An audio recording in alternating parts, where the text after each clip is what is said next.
क्रिस्त में अति प्रिय माता पिताओं, भाइयों बहनों एवं बच्चों,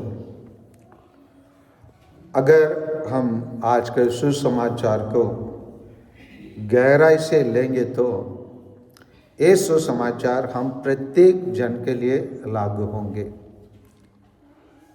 प्रश्न करेंगे कैसे ये दृष्टांत जो प्रभु यीशु ने बताया हम प्रत्येक जन के लिए लागू है। उसको जानने के लिए जितना भी पिता लोग हैं, विशेषकर ईश्वर दत्त से पूछ रहा हूँ, क्या आपका बेटा बेटी आपका है? हेलो, कुछ बोलिए ना। फिर किसका है? नाम ईश्वर है, इसीलिए वो चालाकी से उत्तर दे रहा है ना। बहादुर से पूछते है ना, वो उसका नाम ईश्वर है, इसलिए कैसे भी उत्तर दे वो सही होगा, है ना। तो बहादुर, आपके बेटे बेटे लोग आपका है? ईश्वर का है, क्योंकि ईश्वर ने बताया, इसलिए नकल करें। यही समझदारी हमारे पास रहेंगे तो अच्छी बात है, लेकिन अधिकांश बार ये देखा जाता है हम इसी बात पर हम अक्सर दूर रहते हैं और उसके अनुसार नहीं चलते हैं। यहाँ पर कहा जाता है, तब उससे आसामियों के पट्टे पर देखकर वह परदेश चला गया। मतलब ईश्वर हम प्रत्येक जन को इस धरती को देखभाल करने के लिए और उसको सही तरीका से संचालन करने का अधिकार हमसे छोड़कर, हमारे पास छोड़कर ईश्वर स्वर्ग राज्य चले गए। इसीलिए ईश्वर अदृश्य रूप से रहकर हमको संचालन करना चाहता है। दृश्य रूप से रहने से हम अक्सर उनके पास, हम कोई भी छोटे मोटे मक्खी भी काट दिया, फिर हम लोग उनके पास दौड़ के चले जाएंगे। इसलिए ईश्वर अदृश्य रूप से रहने शुरू किया, लेकिन जो संबंध रखा है उसको तोड़ना नहीं चाहा। इसीलिए वो फसल के समय आने पर उसने आसामियों के पास अपने नौकरों को भेजा, जिससे वे फसल का किस्सा वसूल कर सके। जैसे हम प्रत्येक जन से कैसे हम अपने बेटे बेटियों को पालन पोषण किया, उसका क्या जानकारी, उसका कैसे हमने काम किया, उसका लेखा जोखा ले सके। ये मत सोचिए हमने बच्चे पैदा किए, हम लोग उसको कुछ मार्ग दिखा दिए, उसके पास वो जाने वो कैसा है। जवाबदारी हर एक जन का है। और प्रभु यीशु पिता ईश्वर जिस प्रकार मानव के बनने के बाद मनुष्यों के हाथ में सौंपा है, उसी प्रकार बच्चों को आपके द्वारा पैदा किया और आपके द्वारा उसका देखभाल करना, लेखा जोखा जवाबदारी है ना, निभाना आपके पास छोड़ा है। किंतु असामियों ने उसके नौकरों को पकड़कर उनमें से किसी को मारा पीटा, किसी को हत्या कर दी और किसी को पत्थरों से मार डाला।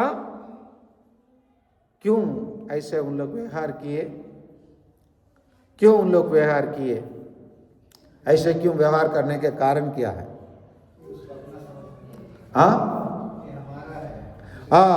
उन लोग चाहते हैं जो भी हमारे हाथ में दिया गया वो पूरा हमारा ही रह जाए।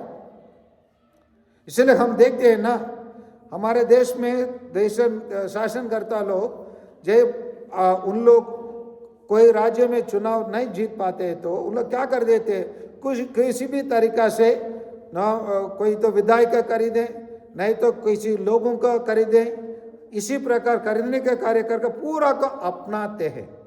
और उसी प्रकार हम लोग अपने अड़ोसी पड़ोसी में देखते हैं, धीरे धीरे कैसे उन लोग अपने जमीन छोड़ के से अधिक दूसरों को जमीन पर धीरे धीरे कदम रख के जाएंगे। तो इसी प्रकार लोग कोई भी चीज को अपनाने के लिए, अधिकार सताने के लिए क्या कर देते कि कोई भी उसको विरोध करने वालों को कदम कर देते।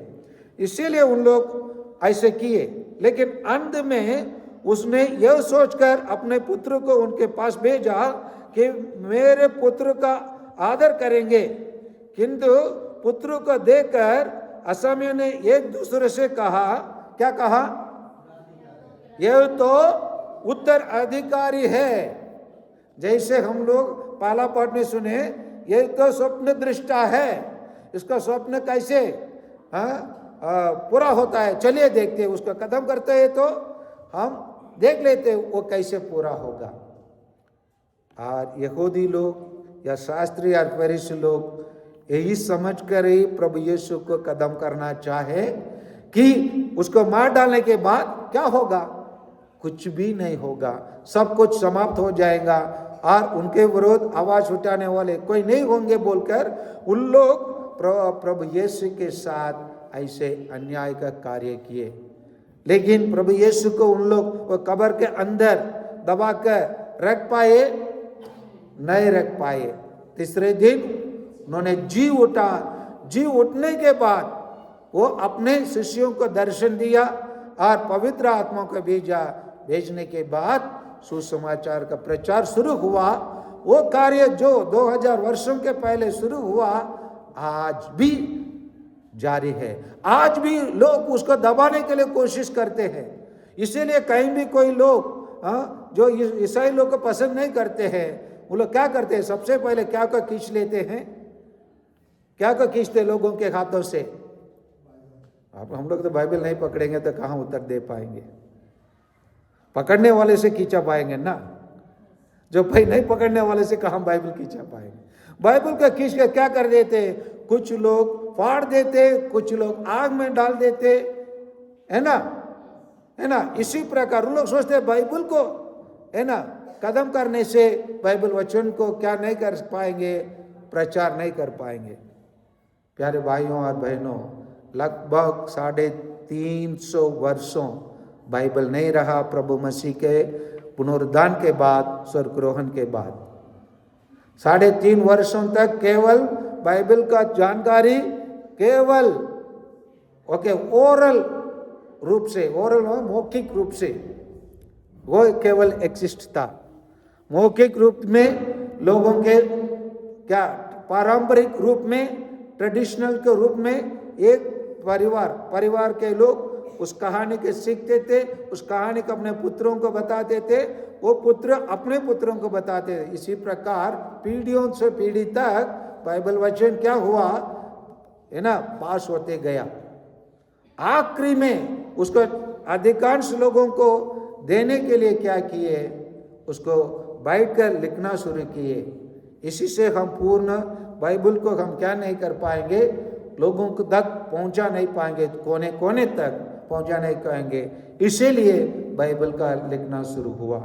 तो इसीलिए उन लोग उत्तराधिकारी को उन लोग पकड़कर मार डाले और उसका विरासत को कब्जा करने के लिए प्रयास किए। और जो भी लोग हमारे ईसाई लोगों को विरोध करेंगे, उन लोगों के पास भी यही विचार है कि हमारा विरासत को कब्जा करने के लिए। कर पाएंगे क्या?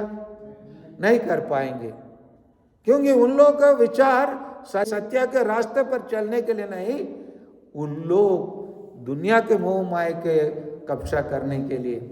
इसीलिए हम लोग मार्कुस के सुसमाचार अध्याय 12:30 में प्रभु यीशु उस युवक को कहा कि प्रभु यीशु को हम अपने उत्तराधिकारी के रूप में हमको ग्रहण करना है, तो हम अपने बच्चों को ऊपर अधिकार नहीं सताना नहीं। हमारे बच्चों जो फादर बनना चाहते हैं, सिस्टर बनना चाहते हैं, धार्मिक कार्य में जाना चाहते हैं और प्रचारक बनना चाहते हैं, जाने दीजिए, उसको रोके मत, प्रतिबंध मत लगाइए। लेकिन जाने दीजिए, क्योंकि अपने प्रभु ईश्वर को अपने सारे हृदय, अपनी सारी आत्मा, अपने सारी शक्ति और सारी बुद्धि से प्यार करो। आइए, यही करने के लिए आज का सुसमाचार हमको बुलावा देती है। हमारे पास कोई भी अपना करने का कोई भी अपना नहीं है। जो मिला है वो ईश्वर का देन है और ईश्वर के द्वारा हमारे लिए मिला है। जो भी हम आज है वो ईश्वर के कारण है। हम कोई भी चीज को हम पर हमारा कोई स्वामित्व नहीं है।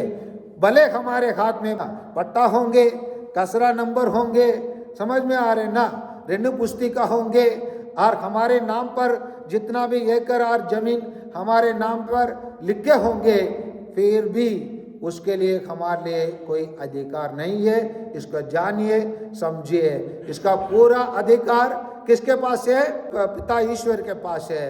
क्योंकि जब हम हमारा सब कुछ को जब हम ईश्वर के चरणों में अर्पित करेंगे और बलिदान करेंगे और ईश्वर के लिए देने के लिए तैयार होंगे, तब हम पूर्ण रूप से ईसाई लोग हैं। नहीं तो हम लोग भी उसे असमय के समान है जो हमारे ईश्वर का विरासत कब्जा करना चाहते हैं। वही लोग दुनिया में अधिकांश लोग हैं, उसमें हम शामिल नहीं होना है। आइए हम प्रत्येक जन ईश्वर के असाम्य बने, जिसको जो हमारे लिए दिया हुआ हर एक चीज को ईश्वर के इच्छा के अनुसार देखभाल करके सही समय पर हम क्या दे, फल देने वाला व्यक्ति बने। आमीन।